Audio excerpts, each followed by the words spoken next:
Okay, so welcome everybody. It's great to see all the folks that are joining us. I can't hear you. Can everyone hear me talking? Yes. Awesome, thank you.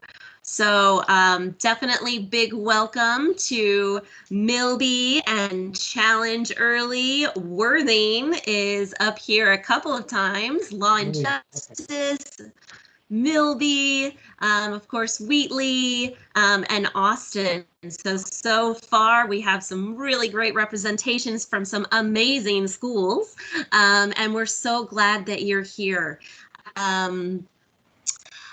My name is Emily Sketch Haynes, and I am the director at Discover U. And Discover U has partnered with HISD's College Readiness, and then also an amazing individual named Mila Taylor, who is here as well, to present these really cool career talks by some really amazing individuals. And so today, we have Dr. Bill Klein and Christopher Bishop, who will be joining us, and I'm going to walk through some just little reminders, and then we'll introduce our first speaker, Dr. Klein. So just as a reminder, this session is scheduled for 1 to 2:30. And so hopefully you've blocked out that time, but chances are we'll end a little early, which is always fun. Please keep yourself muted unless you are speaking. We'd love to hear from you. Thank you for the young man who said, yes, I can hear you. That's so helpful to me, honestly. But unless you are speaking or adding something, please do keep yourself muted. I'll do the same. I've got 2 dogs who occasionally think that they're guard dogs, and so I will be keeping myself muted for sure. If possible, we'd love to see your face. I know daylight savings time was a couple of days ago. Some of us are still recovering from that. But if we can, if you do want to turn on the video, we'd love to see your face. Patience with us. I'm going to even say if, I'm going to say when tech issues arrive. I know that you guys could do this way better than we can, but just know that we're doing the best. After each speaker, we'll have a question and answer. And so during that time, you may unmute yourself to ask a question, or you can do it within the chat. And then what I can do is I'll read out those questions. So please do, as you're listening to the presentation, be thinking of questions that you might want to ask our speakers. And then, of course, if you haven't already done so, please do go ahead and introduce yourself. It just makes it feel a little bit more like we're in a room together, even though we're not, and just allows us to again kind of build that community. So we're again just really happy that you're here, and we're going to go ahead and get started. So I'm going to pull up our first speakers.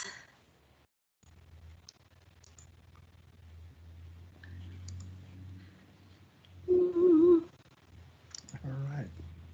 Hold on just a second. Hello, everybody. And I'm going to introduce you to, where is it? This one. See, I already told you guys we'd have these. Okay, shared content. There it is. Okay, so our first speaker is Dr. Bill Klein. He is the co-founder of the Pumps and Pipes organization and a retired research manager at ExxonMobil. The title of his talk is Ready, Set, Go. Bill Klein is retired from a wonderful 36-year professional career, but is not retired from the new things that make careers so enjoyable, learning new things and collaborating with others. Bill particularly enjoys engaging with students to pass on what he has learned along the way, especially the importance of critical and creative thinking. He holds degrees in chemical engineering and has published in science, engineering, medical, and religious journals. Welcome, Dr. Kline. Well, thank you, everybody. I am delighted to be here, and I'll say happy spring break. I hope everybody's staying healthy, safe, mentally positive, and I especially hope you're looking forward to all the good things that are in store for you, because they are. Well, I've been given the honor of kicking off this session, and my job is to give you some encouragement for someone who has made that career journey. You've probably thought a lot about what your career will be or how to get there. What I want to tell you is why you want to have a career. So for the next 20 minutes or so, I'm going to share you what I know about that journey using some of my own memories and some of my own pictures. But first, before we go to the next slide, a spoiler alert. Here's the answer. The answer is your career will be wonderful, and the view along the way will be beautiful, like this view right here of springtime wildflowers along I-45 between Houston and Dallas. I bet if you drive that this weekend, you'll see something just like that. So Emily, if I could have the next slide. So what is this thing we call a career?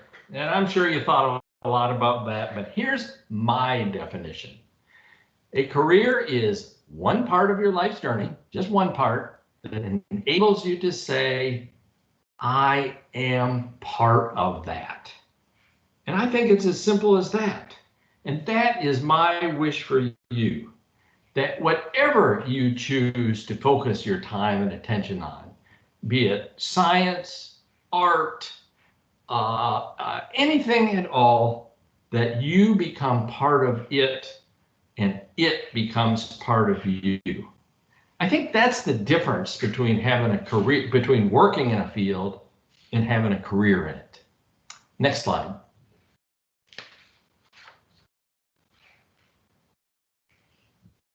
Okay, so you've seen those maps at the mall that says you are here.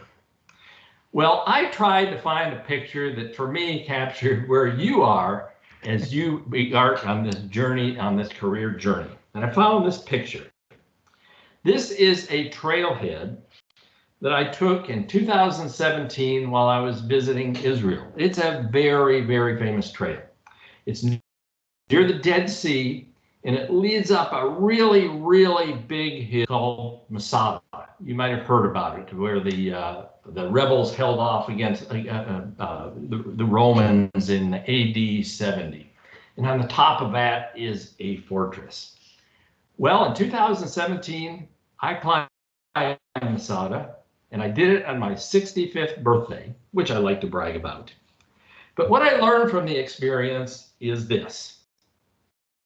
When you're on a trail like this, all you can, and I need to tell you, to go into the top is 1,300 feet of elevation. That is almost exactly the same as climbing up to the top of the Empire State Building. It is a rather strenuous journey, but what I learned from it is this.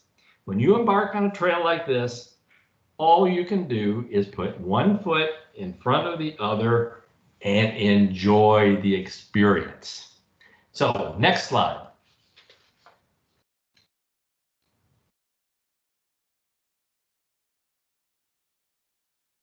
So, what I have to say is, one back, little glitch there. That's a spoiler. So I'll just say, I can't tell you much about where you were headed because I don't know what trail you're on. But I can tell you the trail will take you where you want to go. But what I can tell you, I can't tell you what you're going to do or how you're going to do it, but I can tell you lots of things about what it will be like. So I've chosen 10 of them, the proverbial top 10 list right here, and that's where I want to start. So next slide now. Okay. The number one reason that I want you to have a career is this word right here, team. It is so important. Psychologists tell us that we are happiest and we're most satisfied when we are pursuing big goals and we're doing it together. This is a couple of pictures from the sports world. This is the U.S. World Cup team and the 2016 Chicago Cubs after they won the World Series. And look at the expressions of pure joy in their face and their body language. You're not going to find that in individual accomplishment. They are that way because they have achieved the top of their sport, but they have done it together.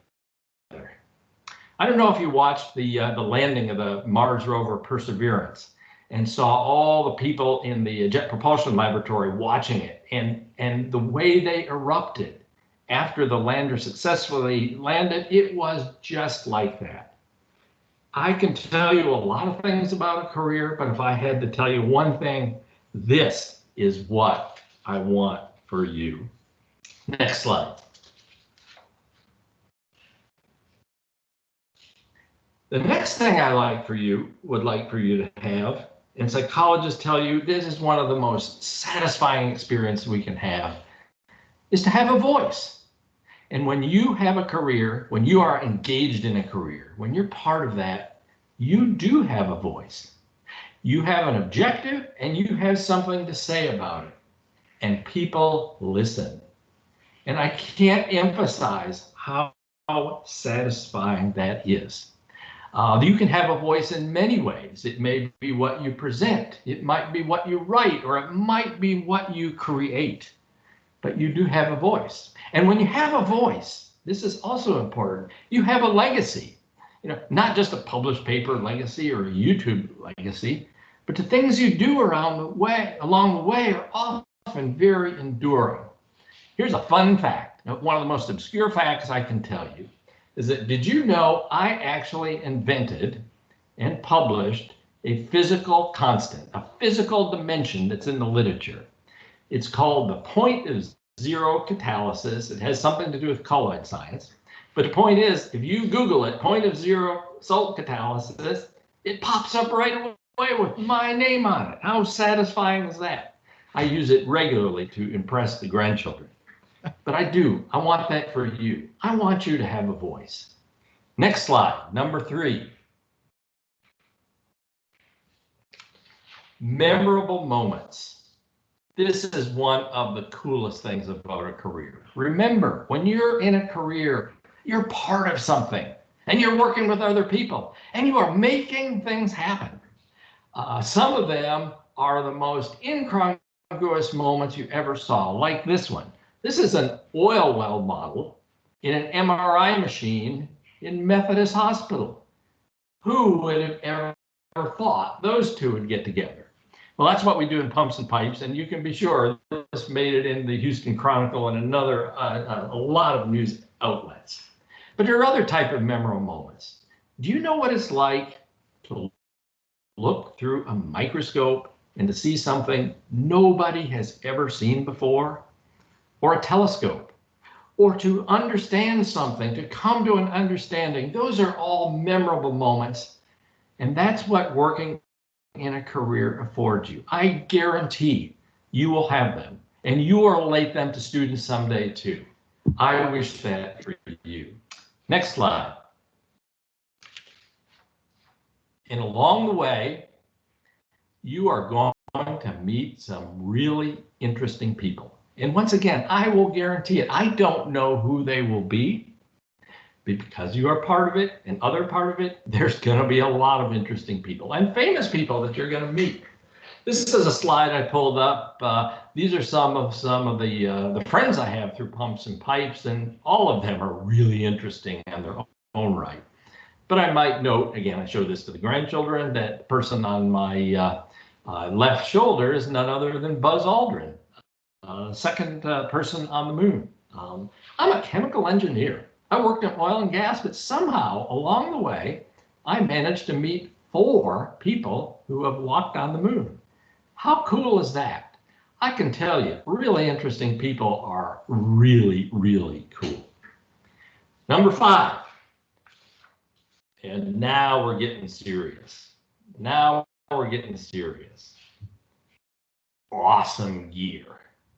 I mean, you know, you can buy a lot of stuff for yourself at Amazon, but Amazon is not going to sell you an electron microscope or a surgical robot or the ability to get in the neutral buoyancy pool at the Johnson Space Center and hang out with an astronaut. The person on the right is an oil field diver, as you might gather, and the one on the left is an astronaut. That's what happens when you have a career. Lots of cool stuff, not to mention the 14,000 logo shirts that you will accumulate along the way. Number 6.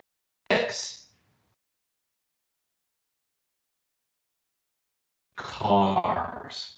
I don't know how or why, but if you, and I don't even know why I put this in the slide deck, but along the way, there's going to be something really, really cool that has to do with cars, even for a chemical engineer, even for oil and gas, where our purpose is not cars, maybe cars or trucks. I got to tell you, I have never owned a sports car. I have never driven anything like a Ferrari, but I've driven something better. You see that thing on the bottom? That is a NASA lunar rover. That was developed against the day that we're going back to the moon, and we are very soon. So something like that is going to be on the moon very shortly. I got to drive that thing across the Johnson Space Center. Talk about stopping traffic. That is my number 1 car moment, and it came because of my career. On the upper right is another car that I actually built. Not on the scale of our lunar rover, but this is our chemical engineering car. It runs by chemical reactions that you fit down in there in the middle.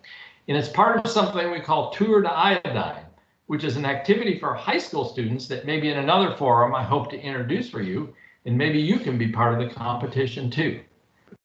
Cars, I love them. They came because of my career. Number 7.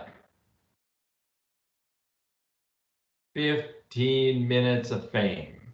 You know, the artist Andy Warhol said that everybody is going to have it. And I'm telling you, you have a career, it's going to happen because you're pursuing big goals. You're doing it with other smart people, and good things happen. And when good things happen, there's your 15 minutes of fame. Here's mine. This is a magazine called The Lamp. You might not have ever heard about it, but it's the magazine that is distributed to the shareholders of ExxonMobil Corporation. Now, ExxonMobil has several million shareholders, which makes this the most widely distributed magazine in the world. And I'm on it down there in the lower left. My 15 minutes of fame. I look forward to seeing what yours is going to be. Okay, let's go to number 8. Lifelong curiosity.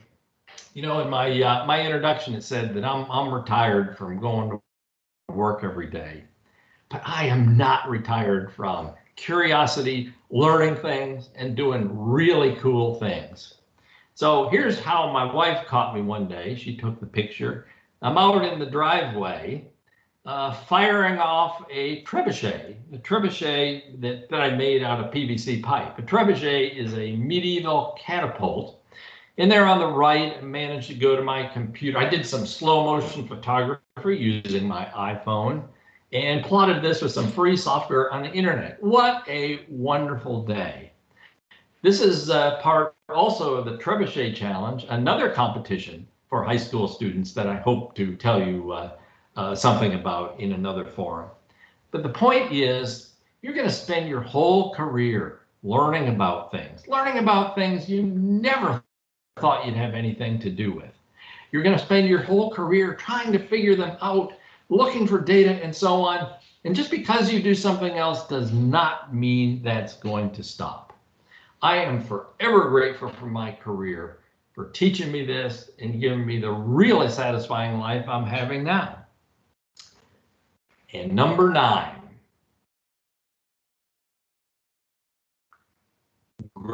greatness. And I'm serious. When you go to work in a career, you are going to be standing on the shoulders of giants, big giants. I don't care what career it is. There are those that have come before you, they've developed the fundamentals, and they put you in a position to work in that career.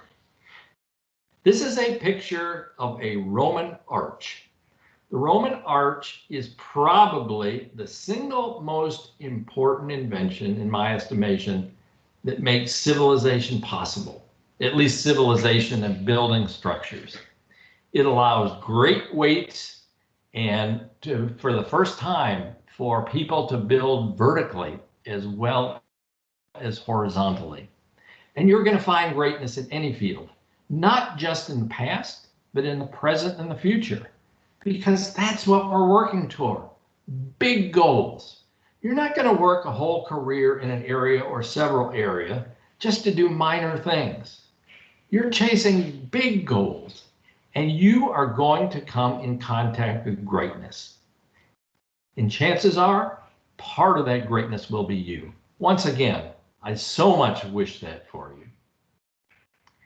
And then number 10 in our list, I could go on and on, but number 10 is the reason that I found I look forward to getting up every morning during my career. And the paradox is that, first of all, we never know. When we get up in the morning, we never know what opportunities or challenges will come our way. We don't know how we might contribute that day or the next day or the next. We don't know who will change everything or why, and why it will be you. We don't know those things, but here is what we do know, and I guarantee it, we do know it will be amazing. I know you're going to contribute. I know many of you are going to change everything, and I'm so glad to be here knowing that chances are it will be you. So with this top 10 list, if I haven't convinced you that you really, really, really want to embark upon that trail and pursue whatever career interests you, if those haven't convinced you, I have one final slide. And if we could bring that slide up, here's what it is. We need you. I'm telling you, we need you. I've got some pictures here. I don't even have to put labels on them. These are the amazing and the serious issues and opportunities of the day. Climate change, public health, social justice, and we are entering the biggest, most amazing period of exploration ever. I'd like to say there are no shortage of jobs, but there are shortages of skills. And those skills are you. We need you. We need you badly. So with that, I'm going to leave it. I hope you get a sense that I enjoyed every day of my career, and I want you to there. So thank you and good luck. And I'm interested in seeing what the other speakers have to say as well. Thank you. Thank you so much. I'm going to hear my clapping. All right. And now we'll open it up for questions. And if you have a question, you can unmute yourself. I'm getting a little bit of but go ahead and just chime in if you have a question, or you can put it in the chat and I can read it to Dr. Kline. Or self-identify yourself as somebody who's going to do great things. because I can count a whole lot of circles down here who I know are going to do great things.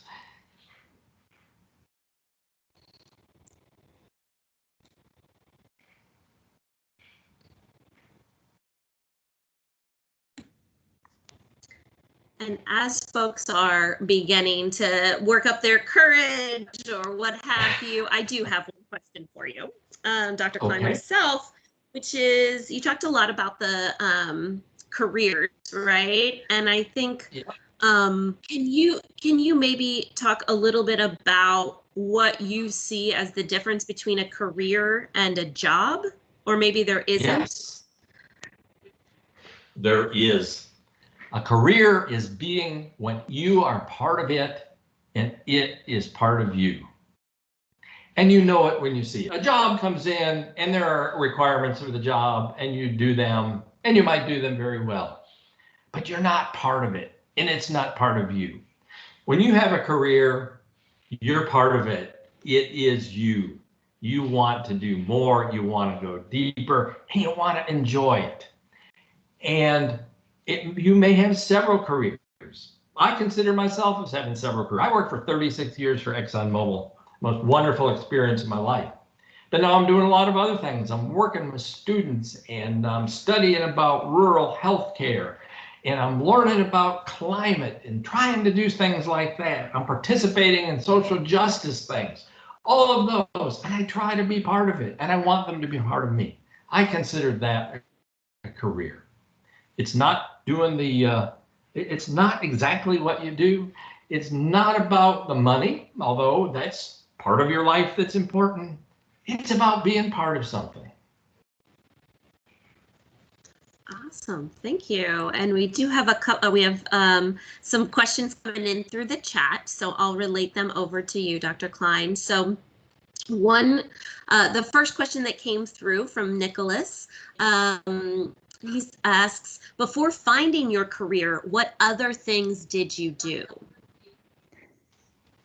That's a great question, Nicholas. You know what?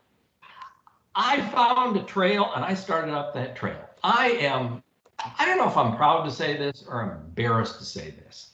My father was a chemical engineer. And I'm cruising along with my life and it came time, I'm 18 years old. My dad said, you know, I think you want to go to college.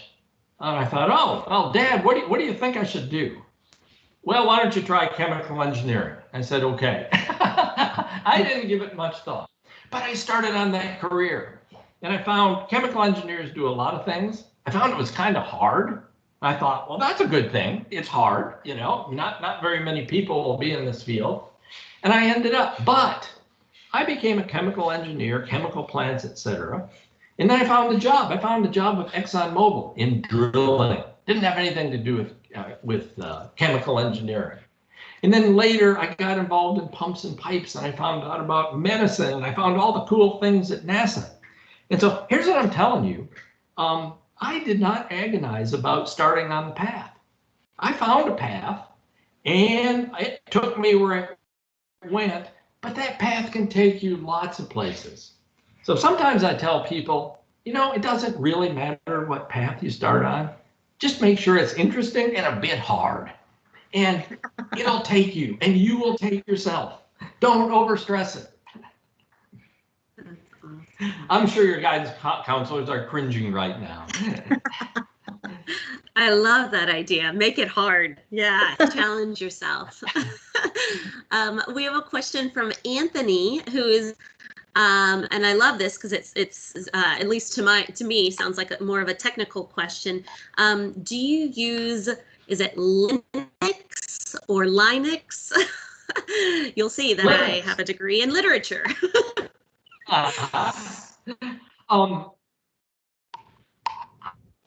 I gotta tell you, I know some amazing people. I know lots of IT and computer people and mathematicians too, and they know all about it. And they help me with that. But I haven't particularly done a whole lot of software or computing, et cetera. Although as an engineer, I've used a lot of it. But that's the beauty. Knowing people who do is awesome. So I hope that answers your question. Awesome, thanks. Christopher asks about the 2 high school activities you mentioned. Yeah. Is there maybe information that we can share with the participants here today? It could be a follow-up email or something like that, but is that something that you're able to, I guess, talk a little bit more about or share that information? Yes. We have, Mila Taylor and I have done some amazing things. For 2 years, we did something called a Pumps and Pipes Academy, which we were actually preparing to give all these really neat experiences. And 2 of the activities that we've done separately are called the Tour de Iodine. We build an iodine car, a car that runs with an iodine chemical reaction, and the Trebuchet Challenge, which we fire these things all over and try to maximize the distance. We did 2 of those. We did those at the beginning of 2020, and then something called COVID came along, and we all went behind our doors. So as soon, I'm sitting here, I've got my first vaccination in my arm, but not my second. As soon as we can get back together, I want to put those on, and they are really fun. I will send some brochures on those. I'm looking for schools to compete, fun competition, but to compete on both of those. So great question, and I put them there because I wanted that question answered, because I want to do those things with y'all. Wonderful. And then we have another question from the chat. It says, and this is from Brian. He's going to take us a little bit deeper. I so appreciate that, Brian. And he asks, at your worst moments, what uplifted you? What encouraged you to push forward? Oh, that is a really, really good question. At our worst moments, and I've had those, we've had those both as teams and as an individual. What encourages you to push forward is being part of that. All the people that surround you will lift you up. And you also know this. I'm a baseball fan, and I can tell you, if you succeed 1 time out of 3, sometimes less than that, as a batter, you're in the Hall of Fame. I worked in drilling, and I tell you, we had some massive failures. We didn't make it to the bottom, and that cost us millions of dollars, and that is a low moment. But what brings you together is to realize you're not in this alone, and we have an objective. And the best part is picking yourself up, having the encouragement of others and going forward. That is a great question, and you will have those moments. That's why you want to do things together. Awesome. Does anyone else have questions that they just want to, or any comments or anything? Feel free at this moment. So while you're doing that, I just want to make one sort of summary statement here, and that is, I haven't told you anything about a specific career, but I have told you what it will be like. And it will be like that, no matter what you choose. You're gonna have big goals, and you're gonna do it together. You're gonna have a voice, there's gonna be greatness, and it will be wonderful. And so please, please, please get started with joy on that trail.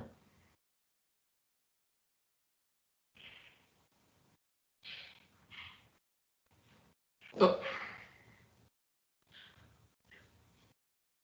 I'm not. So we have one more question from Arturo. Is that okay, Dr. Klein? Sure. Great. So Arturo's again going deep with us. I love this. Were there people you were familiar with who doubted you? And if so, what did you do? How did you react to that? All the time. I was a research manager. And one of the things a research manager does is has to take an idea to people with the money to fund it. And there's a lot of doubts. Here's a crazy idea, and I need lots of money to make it. I have my doubts. And here's what you do.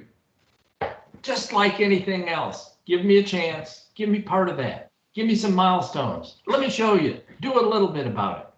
And then when somebody comes along and says, I had my doubts, but you showed me, that is a mountaintop high. Everybody is doubted, especially if you're doing new things. And your job is to say, well, here's what I'm going to do about it. Great question. Awesome. Well, thank you so much, Dr. Kline. And we will be making sure that we get that information for the competitions and that sort of thing. So thank you so much for your time. We're going to transition over to Christopher Bishop now. So let me find him so I can spotlight him. Okay. And then read his bio if I know how to. Cool. So is my mic working? Can you hear me? Cool. Yes, Great. we can. And so this is Christopher Bishop. He is a TEDx speaker and workplace futurist. The title of his talk is How to Succeed at Jobs That Don't Exist Yet. Christopher Bishop is a workplace futurist who has had 8 careers so far, including touring rock musician. I will be asking questions about that later. Jingle producer and website project manager. Chris also spent 15 years at IBM in a variety of roles, including business strategy consultant and communications executive at corporate headquarters, driving social media adoption and the use of virtual worlds for training and events. Based on this atypical career path, Chris developed a program called How to Succeed at Jobs That Don't Exist Yet, designed to give today's learners insight into how to navigate the new world of work. He has shared his perspective at various universities, including Baruch, Columbia, Duke, Queens College, Stern School of Business at NYU, Texas A&M, and Union College, and now he's bringing this to us. Fantastic. Welcome. Thanks for being here. Well, thank you. I guess I have to mention, too, I did it at the Village School, too, as part of the Texas STEAM Summit a few years ago, working with Bill and Mila, which is why I'm here, which was fantastic. What a great experience that was. So thank you, Emily. Delighted to be here. Let me find my charts and take you through my ideas here. So can you see the futuristic city going by? Yes, sir. Yeah. Okay, good. So, again, delighted to be here. Tough act to follow. Dr. Kline's got some amazing perspective. I would say that he's a great straight man or setup man for me, because I'm going to talk more specifically about like the kinds of jobs that you kids are going to be doing, right? Give you some insight into sort of where careers are going, if you will, with some socio-historical perspective. So this is the establishing shot, as they say in the movies. Can you guys see this? I want to just make sure you're looking at these wild pictures of me from my prehistory. Yeah? Yes? No? Yes. Yep. So upper left is me tuning up in a dressing room, getting ready to open for the Eagles in a stadium in Lexington, Kentucky. I have a degree in German literature, by the way. That's which, set me up perfectly to be a touring rock musician. Clockwise, the next picture is me at CBGB's with my power trio. The Kit Kat jingle, I put the picture in here because I sang and played bass on the first Kit Kat jingle in the late 80s. Give me a break. Ow, give me a break. Break me off a piece of that Kit Kat bar. So that was cool. And I ended up in the jingle business, working at a jingle house, writing music for television. And then taught myself to be a web producer because I was intrigued by this wacky new technology, the internet, the World Wide Web that appeared in the early 90s. Got hired, much to my surprise, by IBM. This is a picture of me with IBM Watson just after it had crushed the 2 grand champions at Jeopardy in 2011. Next picture is me at my TEDx talk at the Time Center in New York. And then on the lower left is me at Caltech in the robotics lab. I gave a week-long set of seminars on the future of fintech for their exec ed program last fall. So that's me. So that's the reason I'm here. That's the reason Emily and Mila asked me to speak to you, because I've had multiple careers and I've navigated successfully through a range of different disciplines, if you will. So, and you are going to do that as well. So I usually do this as a pop quiz when I'm doing this in person, but the world of work is constantly being reinvented, right? So it's morphed since the days when the job was to get up and sharpen a stick and try to throw it at a big animal, to humans working with robotic devices that are using machine learning as a way to collaborate and drive business models, right? So many of the top jobs in 2021 didn't exist 5 years ago. Right? I think it's worth noting that autonomous vehicle operators wasn't a job, crypto asset strategist, sustainable energy technician, certainly in Bill's space, and that's a big focus. A vascular tissue engineer. This is a 3D printer on the lower right. They're looking to generate ears and noses and eventually lungs and organs. I do a fair amount of work in the quantum information science space. That's a big burgeoning field. Again, jobs that didn't exist as recently as 5 years ago. Tied to that perspective is new companies, right? So many successful companies that didn't exist. SpaceX, obviously, we all know about that. They're using their gear to put astronauts into the ISS. 3iQ is a firm that allows you to get exposure to Bitcoin, right? It's an investment firm that helps you navigate opportunities in crypto assets, Bitcoin, Ethereum, and the like. Hyperloop One is a new model for transportation that's being piloted in Dubai, among other places. It's a sort of a vacuum tube above the desert. In this case, it's going to move people at 700 miles an hour and hopefully eliminate traffic congestion at some point. Tissue Labs, companies that are in the bioprinting space. NEO is a Chinese company that's developing electric cars with swappable batteries, right? Competing with Tesla. Just want to share some pictures of like real people doing these real jobs, right? This is going on as we sit here. So these are friends of mine. Actually, Austin Thompson manages supply chain for SpaceX for Starlink, right? Their network of satellites. Will Zhang is kind of the guru, the rock star of quantum research at Goldman Sachs. Again, an amazing mind doing interesting stuff in a new area focused on portfolio optimization and financial analysis. Hillary Carter is a managing director at Blockchain Research Institute in Canada. And Patrick Thayer, this is my favorite actually job description, right? His title is Bioprinting Solutions Architect. Like, what is that? But again, he works at a company called CellLink, and he's designing protocols for his particular focus is vascular tissue, right? They're trying to make lungs in a 3D printer that could be used for replacement for diseased organs.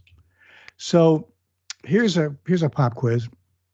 Department of Labor predicts that today's learners, which is you guys and gals, are going to have how many jobs by the time you're 38? So if we had a chat, I don't know if people can type into the chat. Actually, Emily, you could tell me what they say.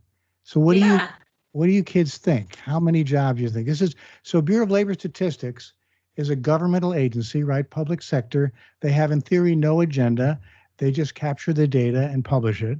So they're not looking to like encourage you to have lots of jobs or anything like that. They're just sort of, taking the data and making an assessment. Anybody want to weigh in? Any comments in the chat? Any guesses? Emily, anybody saying anything?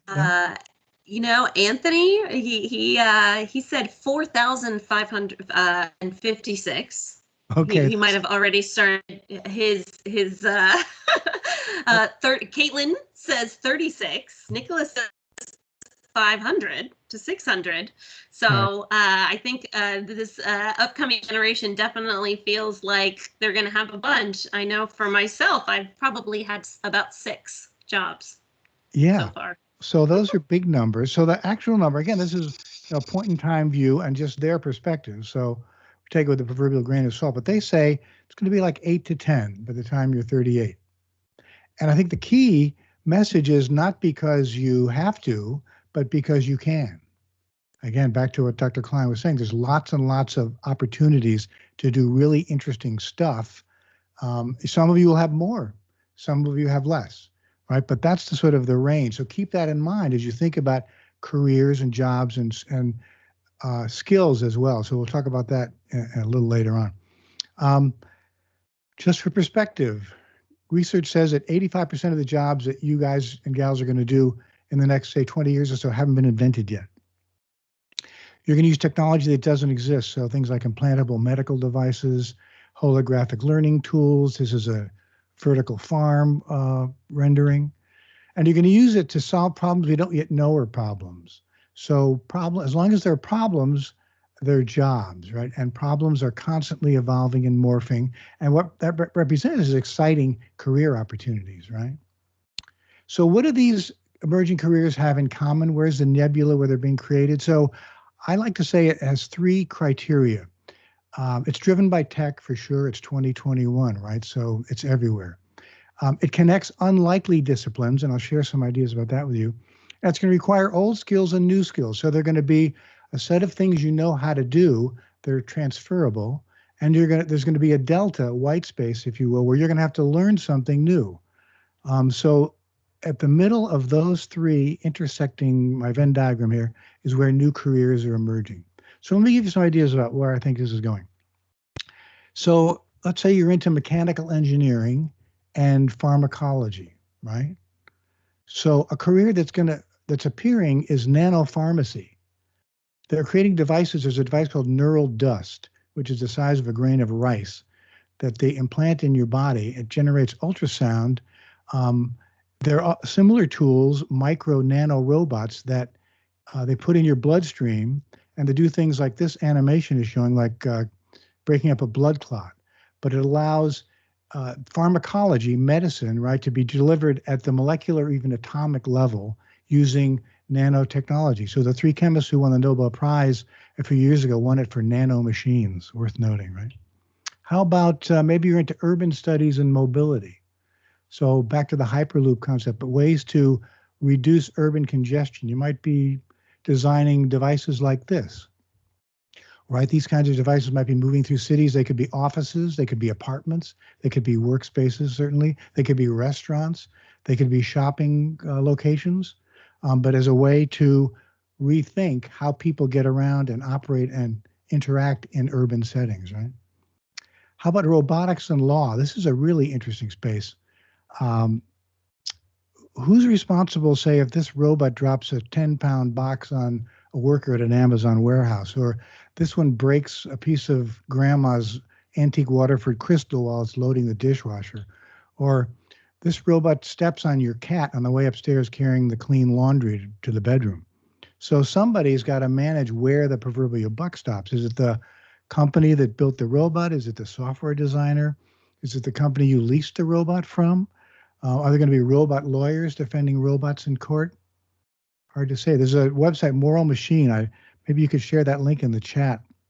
It's an MIT site that addresses what they call the trolley problem, like who's making decisions when machine learning is driving actions, right? This is my favorite. Say you're into hospitality and astrophysics. Seems like an unlikely pairing, right?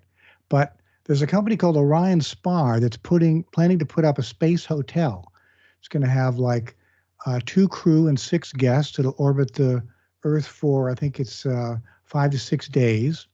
So you'll have to have an understanding of how a device like the ISS works, as well as learning how to, be a hostess or maybe serve a meal in microgravity. So that's an interesting problem, right? So let's switch gears for a moment, because tied to future careers is education and learning, right? So based on how to be successful in these new careers, you're going to have to you have to change your mindset and think that education is not an event that happened in the past, right? So this is Oxford. It's an ongoing process. This is one of my favorite quotes. It's from David Blake, who's the CEO of a company called Degreed. Their manifesto says, the future doesn't care how you became an expert. So they have an online cloud-based tool connects corporate learning management systems with what they call publicly available learning assets. Again, we can maybe put that URL in the chat, Emily. But this is available to individual users. If any of you students want to check it out, you can put together what they call learning pathways based on all kinds of criteria. So you can call out a good book you read, or a TED Talk, or a blog, or a newspaper article, or a Wikipedia entry, and build a learning pathway, and then share it socially, say, with friends who are interested in the same kinds of topics, right? There's lots of ways to learn, right? With all due respect to your teachers, and I have great respect for teachers. All my family members are teachers, actually. There's lots of ways to get information. That's the good news. The bad news is there's lots of ways to get information. So you have to parse and rationalize and sort of do triage on where you get your information. So massively open online courses, MOOCs, right, is one source, for example, available from companies like Coursera or edX or Udacity. I'm sure you're all familiar with Khan Academy. A lot of this content is free, and a lot of it is very specific to a topic area that you might be interested in, right? Other sort of ancillary sources that you might not think of as ways to learn or acquire information, but Wikipedia for sure. YouTube videos. I have a friend who rebuilt the engine in his SUV using YouTube videos. He rented a hoist and cranked the engine out and put it on a rack and took it apart and put it back together, watching YouTube the whole time. Like, wow. LinkedIn Learning has a lot of great courseware. I don't know if you're accessing LinkedIn Learning yet, but hopefully you will. Certainly when you go to college, you'll have access to that kind of information. Twitter, follow thought leaders and influencers in your area of interest on Twitter. They often post interesting content and links to content that they're following or that they're interested in. TED Talks for sure. There's a wide range of content on TED.com, and it's free. Thought leaders, innovative speakers from Bill Gates to esoteric academics talking about interesting topics. And even apps. One of my favorites is Espresso, which is put out every day, updated every day by The Economist magazine. It's an economics magazine based in London, but they put up sort of world news as well as topic-specific information about the impact of technology on business. Really cool app, and there are many others like that, right?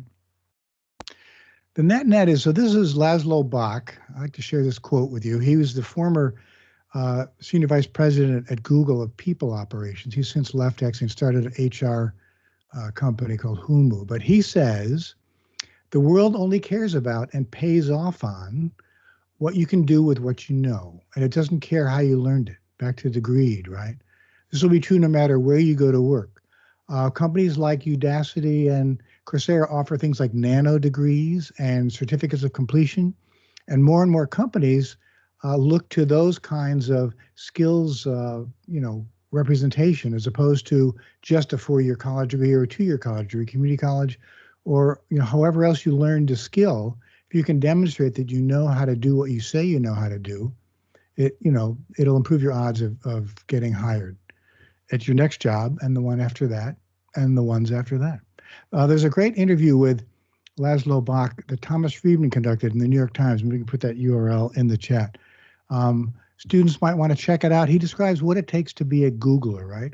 The kind of criteria they look at. And worth noting that they don't look at standardized test scores or GPAs, because his take is it doesn't tell them anything they need to know. They want to know, if you can connect dots in unlikely ways, if you can be an emergent leader, put together a strategy and articulate it and share it, but acquiesce if someone else on the team has a better idea. Knowing how to collaborate, again, as Dr. Kline was mentioning. So my keys to success at future jobs. Here's some tips to leave you with. Study different disciplines. So you may have one sort of topic area in mind that you're interested in. Maybe you're interested in physics or chemical engineering or English literature or whatever, but take a course if you can. And even if you acquire information from one of these other ancillary adjacent sources that I just mentioned, you study something different. So maybe you're into chemistry, so take an online course in medieval Irish literature. Expand your horizon. It's big picture thinking that's going to enable you to be successful in this new workplace model, right? learn big picture transferable skills, so creative problem solving. One of the things that the Pumps and Pipes Summer Academy did really well was focusing on helping students think about creative problem solving in different ways, right? So hopefully once that comes back, some of you can participate in that. Collaboration is key. Again, as Dr. Kline was saying, people don't work in isolation anymore. That's not the model. And they often work together in teams that cross disciplines. So the model that's sort of exemplary is around how the MIT Media Lab is put together. So that's a sort of think tank graduate school program at MIT.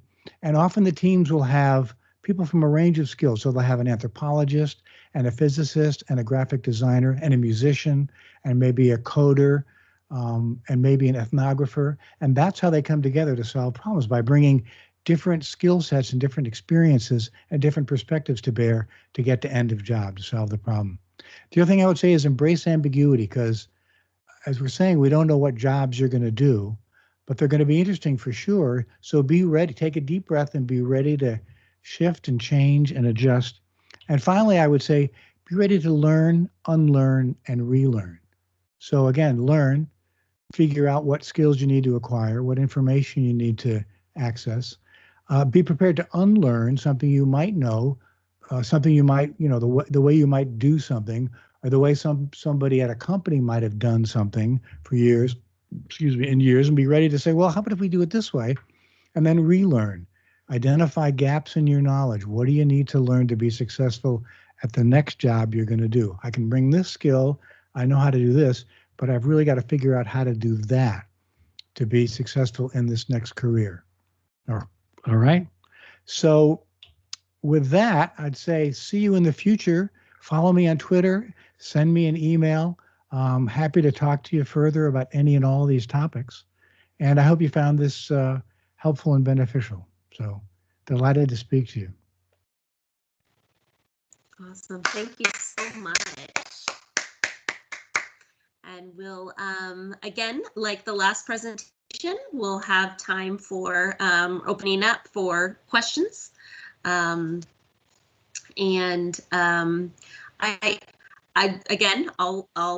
start with a question, and then if you guys, the students, want to either chime in or put it in the chat. And so,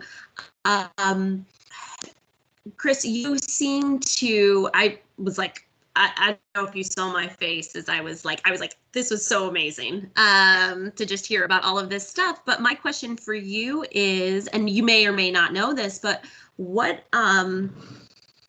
with the traditional educational paths, right, that there's a lot of money and a lot of things, right, that particularly, right, in college, right, I mean, a lot of students, right, I know that as a teacher myself, I was always like, college is your aim, and that's a really important stepping stone. And again, I am definitely embracing the learn, unlearn, right, sort of paradigm that we're all in. And so I'm just curious, what are your thoughts about the future of higher education, where it's going, and what should our students be thinking about as they're preparing to make the step out of high school? Well, I think that's an important question and important decision that people have to make, right? So I think, with all due respect, that the standard university is changing at best, for want of a more strident qualifier. I think it still provides a level of sort of interaction that you don't get, obviously, doing this, video chatting or whatever. But I think the thing to keep in mind for listeners or participants, right, is that there are lots of other ways to get information. I would not dissuade kids from going to college. I think it's a good thing, but I think you should be ready to not go for all 4 years, or go to a community college first and kind of figure out what you want to do and not spend a lot, $250,000 in some Ivy League institution or whatever, get oriented, or take a year off, take a gap year and do Uncollege, which is a great program, Dale Stevens, right, where you learn social skills and focus on community activities and and work in different kinds of settings than you might be in a college setting. So I think being open-minded about the different ways that students can acquire information and skills and experience, be open to lots of different options, because there are lots of them. It's cool, actually. Way more than when I was in college, I'll tell you. Awesome. And this may be kind of couched in what you've already said, but I want to, Arturo's also kind of drilling down on this idea, and he's asking, in your opinion, do you think people need to attend college to achieve something great? Not at all. Absolutely not. I think if you have ideas about what you want to learn, go learn it. And if going to a college is where you learn it, then do that. But if going out into the real world and being an intern somewhere or getting an entry-level position at a company or a foundation or an organization, do that. Or start a company. Heaven forbid you got an idea for a company, go out and start a company, man. I mean, do it, because it's easy to do now. I mean, you can be a global business with a click of a mouse, right? Go to Wix or Squarespace or wherever, build a website, put a back-end e-commerce engine on it if you want to, if you're selling stuff. And, really within a few hours, if you have an idea, you can execute it and be like in the global marketplace. So if that's your passion, do that, right? Awesome. I will note that this is sponsored by College Readiness, so we would like everybody to be ready for college and then, make some choices. Yeah. But points very well made. We have another question from Brian that asks, if you could start all over again, what would you do differently? Well, you know what I would do differently? I would take some business courses. That's what I would do. Again, I was a German lit major, right? So I was reading Goethe and Faust and Kafka and Gottfried Schiller's plays. And I mean, it was fascinating. But I mean, especially when I got to IBM, I was in corporate internet programs. So as these execs with big P&Ls, often that had a B after it, like not an M, like big targets, right? So you need to make 3 billion this year. Let us know how you're doing. I was doing exec comms for some of these people, but it's like, as these execs realized they could sell stuff with this wacky web thing, and they could manage supply chain interaction, they could facilitate business partner value props, they could deal with journalists and analysts. I was working with these MBAs, and to be candid, I was in way over my head. So actually, at one point at IBM, I investigated taking like an exec MBA course. And I was just kind of too old, and I'd been there too long, and it was going to be, weekends. I had a young child, and it was like, do I really want to spend every Saturday and Sunday for like 2 years in New Haven, like, learning this stuff? But I found it fascinating, actually, building cases. And so that's what I would say. That's what I would do differently. If you have a chance to take some kind of business course, intro to business, general business, statistics, I'm actually taking here, this is true confessions, I'm taking an Oxford University continuing ed course on the history of economic thought. In fact, I just filed my midterm paper last night, summarizing and comparing and contrasting ancient Greek economic thinking from Plato with Kutayana, who was an Indian philosopher in the 4th century BC, comparing it to Lord Shang, who was a Chinese economist in the 3rd century BC, and Adam Smith, sort of the seminal economist, right? So anyway, that's a long-winded answer, but yeah, take a business course. Awesome. Karen asks, out of all of the careers that you've had, which one is your favorite? My favorite? Probably the first one. I mean, being on the road at 22, making records. And I was in Berlin jamming with Jeff Beck in the summer of 1973. Opening for Beck, Bogart, and a piece. He's one of my heroes. You may not know who he is. He's a legendary English rock guitar player. Touring all over England, and then did a record at the Manor, which was Richard Branson's studio, and then went to London to mix it at Basing Street and ran into Mick Jagger on the way to the men's room. And he's like, "Hello, I'm Mick." I'm like, "Yeah, I know who you are, man. I have all your records." I'm like, so he was doing Goat's Head Soup downstairs, and I was doing my record upstairs. So it was really fun. It got old after a while, needless to say, but that was pretty cool, being an opening for bands like the Eagles and ZZ Top and Fleetwood Mac and Frank Zappa and Weather Report and Linda Ronstadt. It was pretty fun. Although they've all been interesting in their own ways, you know.